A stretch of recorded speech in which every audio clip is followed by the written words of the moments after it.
Good morning, everyone.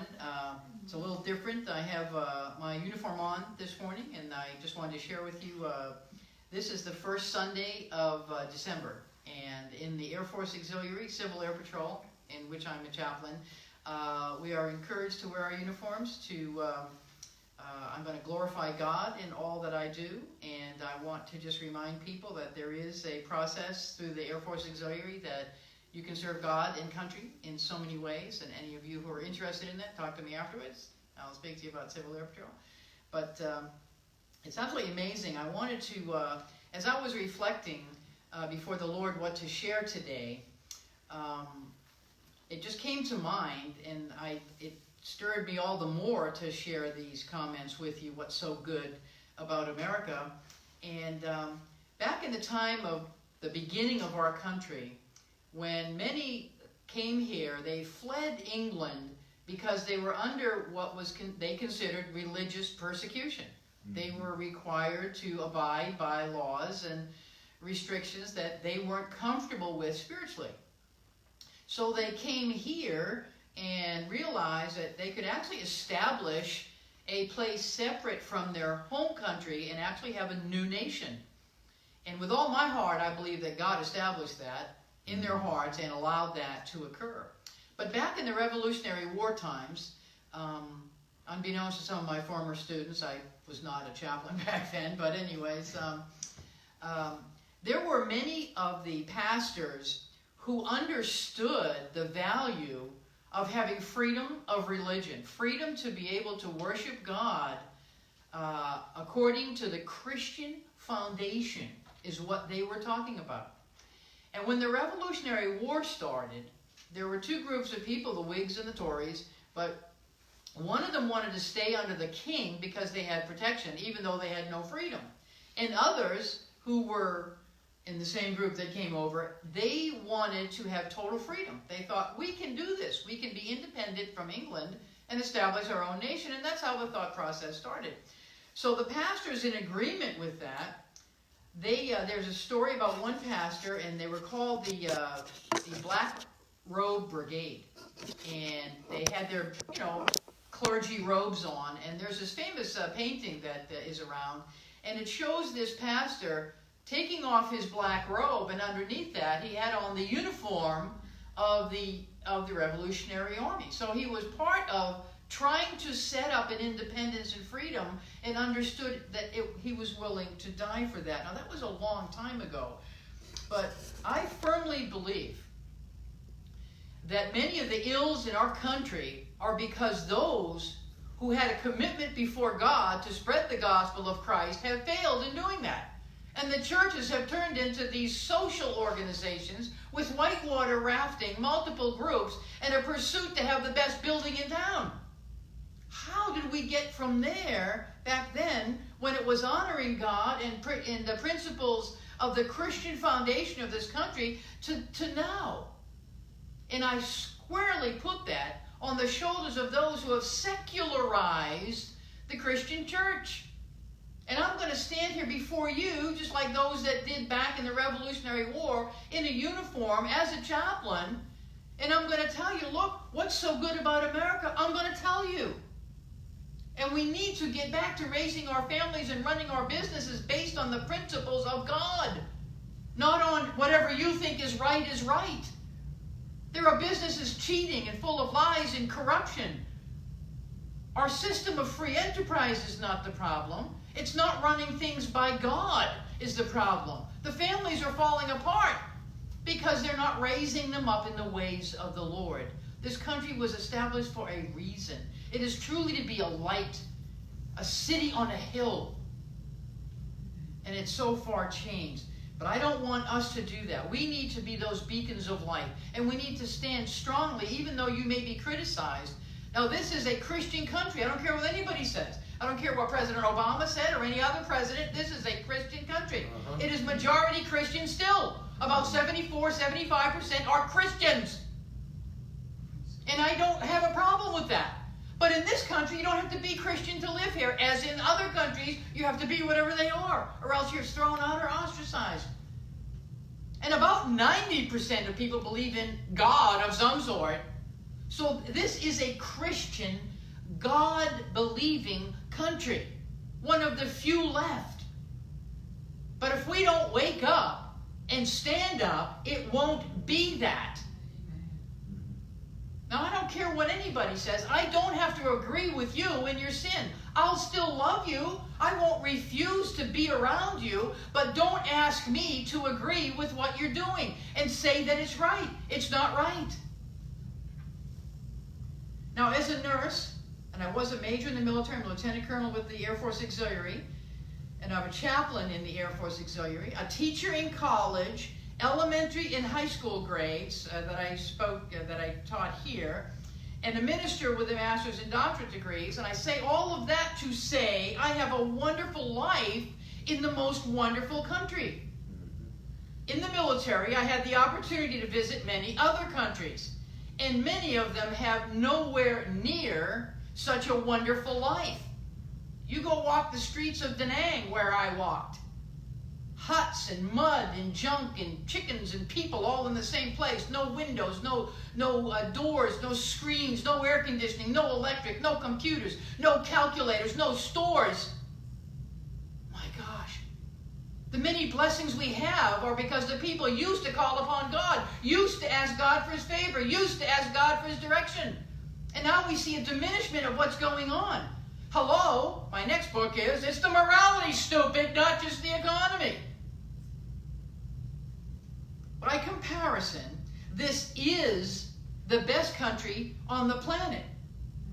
And yet, I just read recently that a survey of young people in this country, about 51 or 52%, think this is a terrible country, think it is a racist, bigoted country.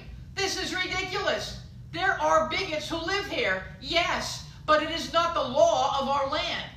Those things have changed over the years to offer the best help to the most people. And the less we go to God for our guidance and direction, the less good decisions we are going to make. The less of our CEOs that are on their knees every day on how to run their country, the less we're going to have good businesses. The less of our legislators, presidents, and those in the Supreme Court, the less of them that are praying and magnifying God every single day, the less that we're going to have greatness in this country. I don't want to lose that. I put more time in than what I have left, so this is left up to our young people. Now, I asked some of our people here today who are in the military. They have served. They have served this country, and they have served this country well. Now, I'm going to just take a minute, and I want you to do this. Dr. Shirley, would you come up, please? Pastor Mark, would you come up, please? And Evangelist Drew, would you come up, please? There's some others that aren't here right now that did serve in the military. I'd like you to come up so you can come stand around me so they can see you on video. I had them bring in some pictures of when they were in the military. We all look different. And we were in the military, all young and slender and all this stuff. Pastor Mark was in the Air Force as a medical technician. Dr. Shirley was in the Air Force as a nurse. That's where she met Pastor Mark, and the two of them, it's history, 3 kids and 4 grandkids later. It's a wonderful, wonderful life. And Evangelist Drew, Pastor Drew, he met his wife, Lisa, who was in the Army, and they're paratroopers and crazy, and they jump out of aircraft, which the Air Force never jumps out of a fairly good-working aircraft. But he has raised up 5 girls, some of the finest, wonderful Christians, as they have raised up their children, Christians, and the grandchildren are being raised up as God-fearing, God-honoring, country-honoring individuals. And I just want to let you know, I personally love you and appreciate you and thank you, but I just wanted to, I'm up here in uniform, but I don't want to just have myself. We have a church full of veterans. Any veterans out there, you're welcome to come on by. You'll have a happy place to live. So thank you very much. I appreciate you guys. Thank you. Appreciate you. Now, in order to convey what's so good about America, I need to review a little U.S. history. Sounds a little funny for a sermon, but you'll understand where I'm going here.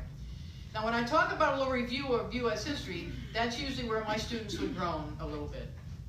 One of them did ask me, they said, Miss Linda, which war was that you were in? Was that the Civil War? I went, oh, Lord, no. We have a little more to discuss with you about perspective and time frames, but back in 1831, a young French aristocrat, Alexis de Tocqueville, was curious about our new, developing government here in the colonies. After a lengthy visit, he wrote a mammoth volume of his observations in a book called democracy in America. No one in college is required to read that. They don't even teach civics in half of the high schools anymore.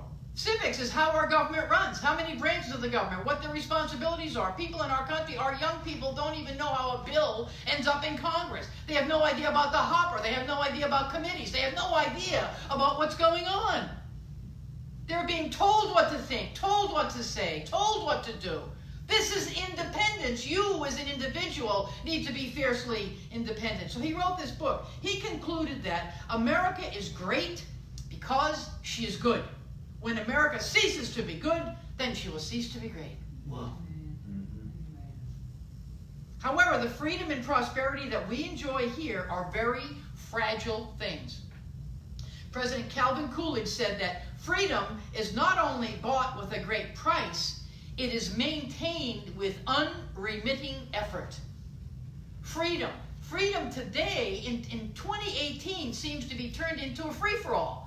It's whatever you want to do, whatever you want to think, whatever you want to say. How ridiculous. Rioting and breaking windows and pounding on police cars is now considered freedom of speech. You're crazy. Go read the First Amendment. It said that you were allowed to redress your grievances to the government. It never said anything about throwing rocks and sticks and beating people on the head. Ever. Golly. 5-year-olds are saying F you to people in the store. That's not freedom of speech. That's a coarseness that God has said, according to his principles, is going to be the demise of the people.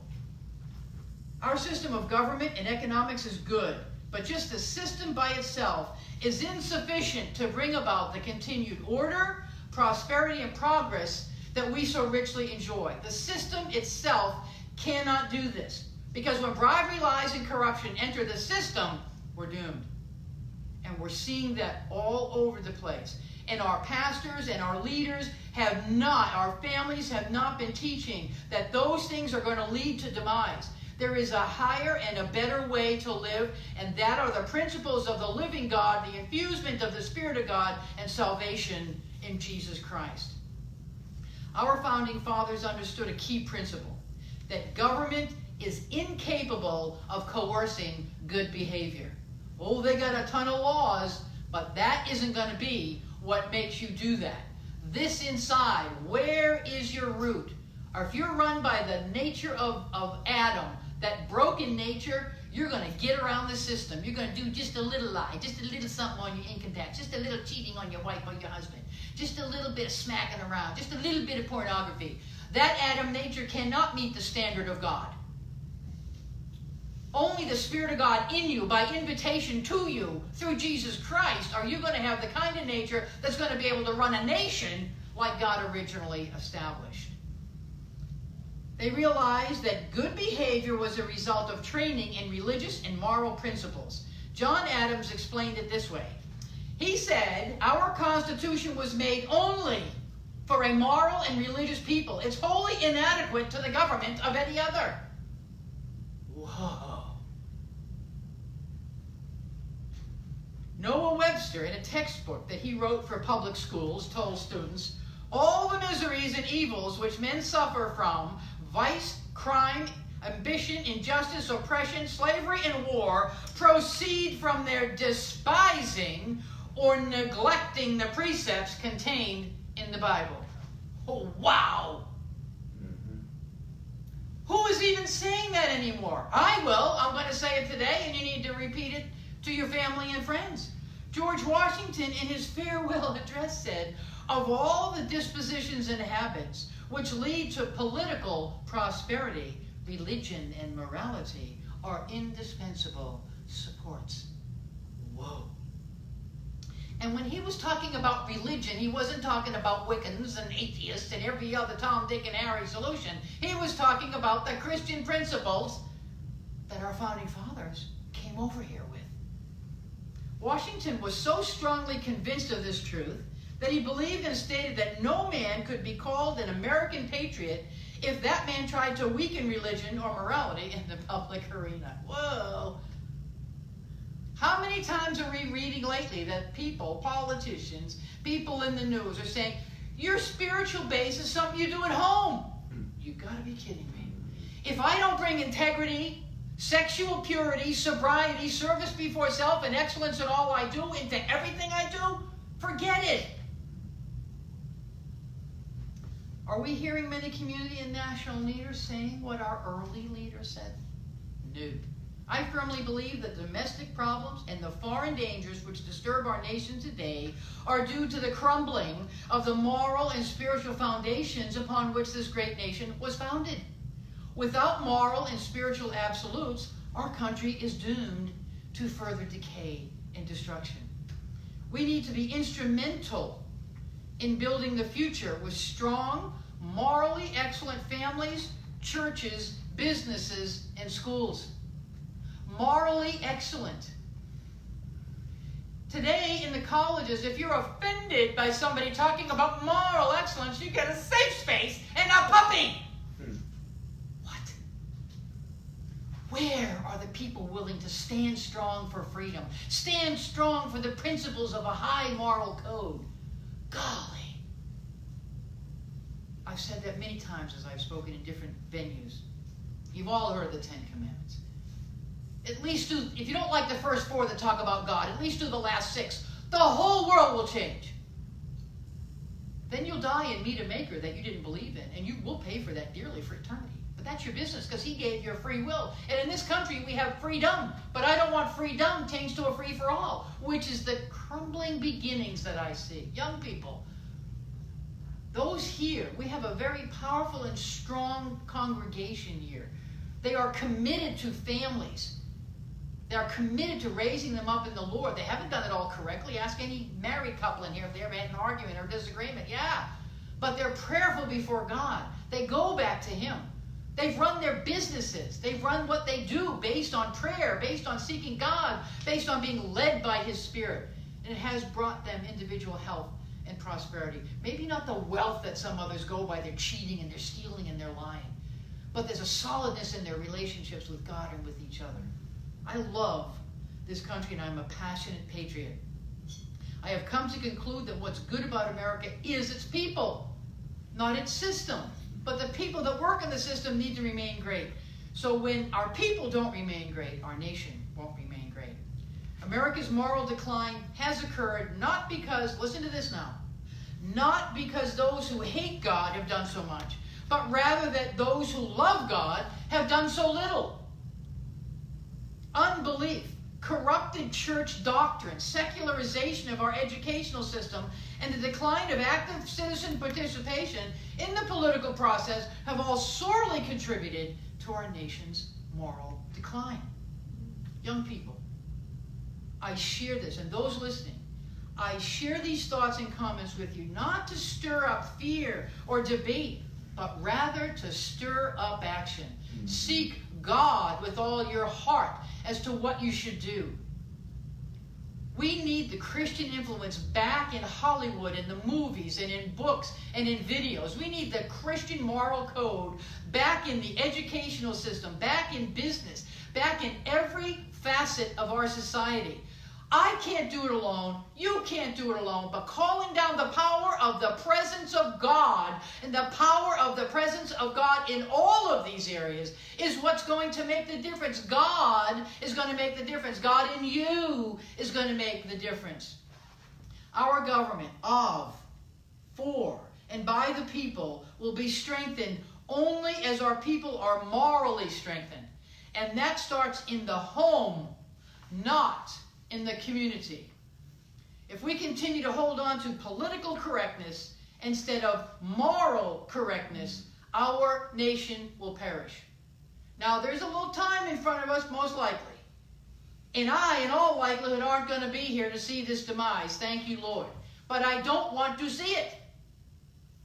We have an opportunity to put a hold on some of the things the adversary has been doing to attack what God is trying to do. And that is through powerful intercessory prayer.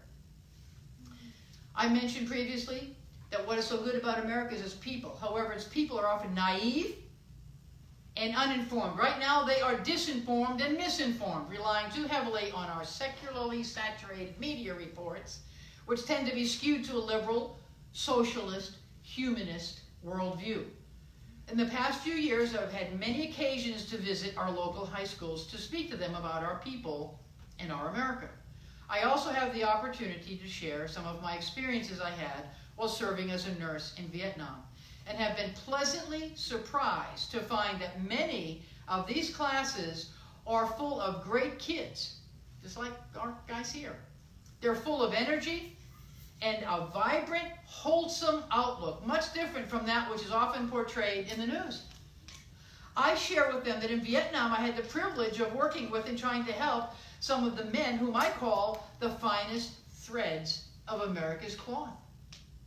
Like the young kid who had a triple amputation, 3 limbs gone. His abdomen was blown out. His testicles blown off. He was blind, and he had shrapnel all on one side of his face. The first thing that young patriot said to me wasn't his anger or dispute or anything. He said, "Will my girlfriend still love me when I go home?" Talk about pulling your heart out of your chest. We have some people now going, they're not going to serve, they're against the military. They want to dissolve the military. They want to dissolve the police force. They want to dissolve ICE. Who's going to protect you, you silly fool? How did we get to this point? How did your thinking process get to here? When you take God out of the center of a country, it's not going to be a neutral hole or a void. When you remove good, evil will come in. Period. End of discussion. How are we going to have people come up to protect us? How are we going to have good and viable teachers, good and viable people in the fire department, in law enforcement, in the military, in the important parts and components of our country, people running construction companies, etc., etc., etc.? Oh my gosh. I'm not trying to frighten us. I'm trying to open our eyes. That young fellow, that's an example of the kind of young people America has at its heart, and I believe there's many more of our youth like that, with that kind of bravery, moral code, sense of duty, and love of country, who are willing to work hard for a good future. It happened after 9/11. A ton of people went and volunteered to go in the service. I called myself, but they wouldn't take me back because they said I was too old. I was in my 50s at the time, but they said I'm too old. But there were many of us that said, hey, I will help, I will serve, I will protect this country from those that want to ravage and tear it apart. Is that in your heart and soul? Is that in your kids? Is that in the neighbors? Or are they going, I am so amazed. So many people hate this country, but they never leave. Go someplace else, but they won't, because this is the best place on earth for them to make and keep their money. And you know the ones that are screaming the loudest are the ones that are the richest and have the most that came from this country and not from someplace else. Pox upon them all, but hey, whatever, God's in charge of all that. I think the voice of truth is going to get louder and louder because it's you who must speak. Our country is full of Americans who look upon work as a blessing, who deeply appreciate a free enterprise system which helps us maintain our privately owned, for-profit production and distribution systems. I am amazed how many people quote the Bible. They don't even read it, they're atheists, but they quote it. Oh, to the one much is given, much is required. They always want to use that scripture to justify taking more and more of your money. I never hear him quote when the same God said, you don't work, you don't eat. Oh, ain't that funny? I grew up hearing you need more money, you work more hours. Someone told me recently they work part-time at Walmart. That made him eligible, this is a 19-year-old, made him eligible for food stamps. I go, no, that makes you eligible for another part-time job. Where did this attitude of you owe me everything and I don't have to work? Pull yourself up by your bootstraps. Personal self-discipline. These principles are going away. God, prayer, and Bible used to be in our public schools. You weren't required to believe it or say it or anything. It was done over and over again because the majority of people were Christians. Can you imagine every day from the beginning of school on the East Coast all the way to the West Coast, every single hour as the time went on, schools were open with prayer and a short Bible reading. And somehow one person was offended at that, so it gets thrown out. How about saying, listen, you have a free will, come in 5 minutes later, we'll give you permission. You don't even have to hear it. But don't have 99% of the country have to stop doing what they do because you're offended. Take it back, people. And I'm not talking about going and breaking windows. Take it back. You take it back with prayer. You take it back with obedience to God. You take it back with coming back to God's family values. Our great country is a unique blend that I believe has been orchestrated by God. We have many people of high moral character with a will to work. We have the greatest degree of individual responsibility and freedom the world has ever seen. But with that freedom does come responsibility. Not a free-for-all where you sit on your couch and expect everything to be done. Free college, free medical care, free rental subsidies, free clothes, free food. Free? What do you think? It's just dropping out of heaven? You serve God, it will sometimes. But I'm just saying, what do you think? The government has no money except the tax dollars we put in and a few bonds they might sell. What are we talking about? Nothing is free. If you're not paying for it, someone else is. Our young people must understand that. That is straight out of the pit of hell. You don't have to work for anything. You're not accountable for anything. That is a lie. You don't have to do what God says. As a matter of fact, there isn't even a God. It goes on and on and on. No, no, no. We have an abundance here of capital, natural resources, labor supply, and good transportation. The blessings of capitalism and the free enterprise system are so abundant in America. That is why I urge us all to make sure that there's curses in capitalism, so to speak, because of the freedom it allows you. You can lie, you can cheat, you can steal. There isn't a government shooting you because they don't like what you're doing. We don't have a dictatorship. We don't have some emperor. We don't have some generalissimo running things. We actually vote for the people at the top. And what are we seeing now? Cheating in the voting system. Well, there you go. That'll throw it out. And once anyone is voted in, then all sorts of financial shenanigans are going on. Did you ever notice how someone talks about, I'm one of you. I come from a poor family. I'm going to go to Washington and fight for you. Your situation never changes. They end up, I'm looking at these people, $30 million of worth, $60 million. They're worth $60 million. How'd you get $60 million in 10 years? You know what I'm saying? It's the bribery, graft, and corruption. It's the godlessness that's causing the trouble, not a political party. The ideology of the adversary, the ideology of Satan is deception. And we're seeing that left and right. So we don't want those kind of things. We want to have those greed, bribery, sensuality, thievery, lies, and immorality. I don't want that part of our families, part of our businesses, and part of our education. We can't just do as we please. We can't have freedom just for the sake of freedom. To say and do anything, that's not freedom. That's that free-for-all I talked about. General Eisenhower from World War II so aptly said, a country, listen to this one, a country that values its privileges more than its principles shall soon lose both. Whoa. We have a generation that's growing up, privileges, I get, I want, instead of its principles. You're going to lose both. You're going to lose not only the principles, you're going to lose those privileges. Absolutely unbelievable. We as a nation have been a good nation, even though some of our young people are not being taught that. We have not always done it right, but we strive to. We have a democratic republic form of government, not a democracy. A democracy is a mobocracy. We don't have 320 million people voting on every bill. We have sent representatives to Washington to make the laws, to abide by the laws, and to review the laws with the three parts of the government. This country has, this is a little messy, this particular type of government, but this country has produced the greatest industrial, agricultural, financial, scientific, and medical progress and educational advances in the world. Whoa. God's favor and blessing are still upon us because there's many of us, a remnant, that are truly crying out to Him. When that remnant's removed, when He returns, it'll be interesting to see what happens here, but we won't be here.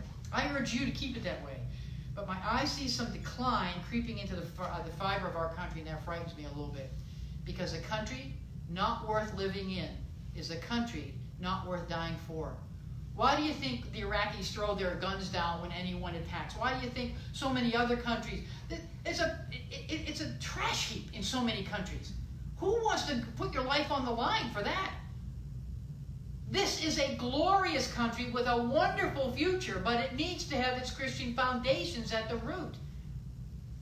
We need to have a love for our lives, our families, our church, our community in this wonderful country. We as a nation, we've gone to the defense of many other nations who are seeking their freedom, not just for our own personal defense. It's not just our own defense. We have gone way overseas and been in many devastating circumstances to help other countries. We were instrumental in liberating nations such as Japan, France, Germany, South Korea, a valiant attempt in South Vietnam, and also the liberation of Kuwait some years ago that our young people don't even know about because they weren't even born. And I'm wondering, have we received any thank you from Kuwait yet? I'm waiting for that thank you card. I don't think we got it. But anyway, unfortunately, many of those same nations have quickly forgotten our generosity and sacrifice, and we often stand alone to face a complicated and almost impossible task to resolve the battle with worldwide terrorism. The fight still going on. Iraq and Afghanistan, if you haven't seen the news, a few more soldiers were just killed again. Over in a foreign country, never to have their lives. It's been taken, it's been removed, gone, dead, finished. Their bodies are coming back to their wives and to their kids and to their families. We're still paying a high price. And what are we arguing about over here? Whether a man can use a woman's bathroom. Where are we going? Where are we heading? Whoa. And these nations, they've often left us alone, not joining in with us to face a complicated and impossible task to fight some of these issues. Some of these people have endured pain and torture and despotism for years. We try and help, but we just can't go in. We are not the type that goes in, and we haven't. We're not the imperialist country that many young people are being taught today. We've not just gone in. Some things in the Middle East are terrible. There are no human rights. They're stoning people for homosexuality. They are stoning people for adultery. The women can't drive. They can't go to school. They walk behind the men. It's a male-dominated society. We could have just lobbed something in there and killed everybody and start all over again, but we didn't. Stop and think of that. We've had nuclear weapons for over 70 years and we've never used them again after stopping World War II. That is pure control of self. There are nations on this country don't even have nuclear weapons. They're already pointing out who they want to blow up. Stop and think of it. There's always going to be someone who's king of the hill. Do you want the United States with its moral code that has been proven out over the years? Or do you want someone else who's going to be ruling it? You want someone else? You want China to be the main ruling dictator in the world? Do you want them putting up the policies and having the strongest military and the strongest economy? Do you want Russia with the strongest economy and the strongest military? Do you want them and their principles and how they live to be ruling over us? When you lay it down, there's some people, they're not thinking, I'll tell you. We're a nation that does not revel in the spoils of war. We don't rule over the conquered. We didn't make Germany one of our United States. We didn't make France or Russia. Any of the ones that we fought in war, we go in, we fight them, we help rebuild your roads and your buildings, and we come back home. That's not imperialist. Imperialist is England who went and took over India. That's imperialist. That all ended a number of years ago. India's India. But I'm just saying, we didn't go into some other place and say, now, without your invite, we're coming in here, we're taking over. We've gone and fought many a war, and then we leave. My gosh, stop and think of it. We've destroyed cities in war, but we're one of the only nations to work so diligently to rebuild them. That's a Christian principle. We give billions of dollars to poor nations, which is often stolen by their rulers and never gets to the people. We bring free medical care, free food, free agricultural assistance, transportation tools, and a mountain of other helps to those who are suffering in those nations. Well, now we got people suffering back here, and we go, wait a minute. Can we do both? I think we can. But not without godly principles. It'll never work. And you read through the scriptures. God blessed a number of people with riches. And when they were seeking God and following God, they used them rightly. When they started consuming upon themselves, it all went downhill. Be careful when you're trying to win the lottery. You better be a godly person. Because if you get a whole bunch of money, it'll wreck you. We just talked about that earlier in Sunday school today. Oh boy. And we've given these things often to nations who despise us and hate us. How many times has Iran said death to America, and yet when there's an earthquake, we send in rescue teams and medical supplies and, oh my gosh, yeah, right. I've never seen Iran send a team to Alaska during the earthquake or to Katrina to help, no. How many send teams over here? Yeah, right. So that's what's so good about America, not just what we do, but why we do it. Because it's right to help others. That's what God said. Because we value the importance of the individual, and we let our deepest convictions be carried out in the kindness of our people. Now, in closing, which you're all probably glad to hear, but in closing, I would like to share some remarks made by a young Vietnamese woman named Wong Lê. I hope I pronounced her name correctly. Her comments stress how very different our country and people are from most of the world's peoples and governments of the past or present. Wong Lê was one of 123,000 Vietnamese refugees airlifted to the United States just before Saigon fell. She was just a kid and spoke little English. Yet in this great country, she finished her studies and delivered the valedictory address at her graduation from Forest High School in Ocala, Florida. The following is an excerpt from her speech in which she said in clear English, what a novel idea to have English as our language, I owe my very presence on this stage tonight to you and this wonderful nation. When we could no longer prevail against our enemies, you accepted over 100,000 of us to your shores, gave us freedom, gave us a new start, and gave us a new nation. She said she had yearned for peace because as a child she had only known war. She said, I know there are some things worth dying for. She continued and said, I have come to appreciate the United States as the greatest nation on earth. This nation is worthy of our fullest loyalty and greatest sacrifice. Treasure her, love her, defend her. She went on to say, I treasure the things you have done to give us freedom. You helped us find a home, provided food, found us jobs, helped us learn the language, and provided us an education. She said, thank you, America, for standing as a nation of freedom in a world of oppression. Thank you, God, for giving me the opportunity to live in a free country, which you have so richly blessed. May God richly bless you for being the warm, kind, and generous peoples you are. Whoa. What a testament to our people, to our moral code, to our Christian code, to our defense of many other nations.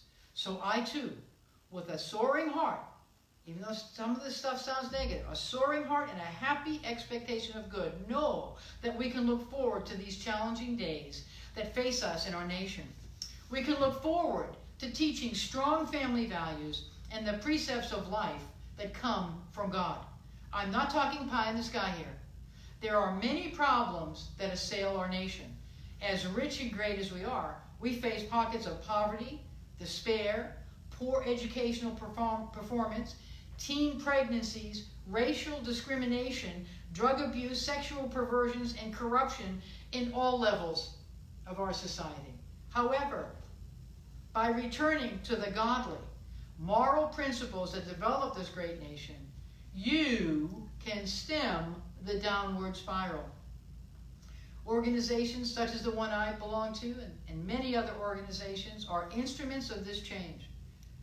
There are dedicated people that are in my organization of the Air Force Auxiliary that are dedicated to the cadets and the other senior members to teach, lead, inform, and lobby for keeping our country on track with its appointed journey. Get down to business with moral excellence. Get involved in your families, businesses, churches, and schools. And may we not only proudly wave our nation's flag, but also valiantly wave the banner of excellence so that we will also be what is good about America. May God truly bless us all. Read 1 Thessalonians. I'm not going to read it here tonight, but there's 8 steps in there on how to turn a nation around, like we have discussed today. 1 Thessalonians 4, chapter 4, verses 3 to 12. It's so powerful. How to save a nation. You do it by serving a nation, serving each other, serving God. God bless you all.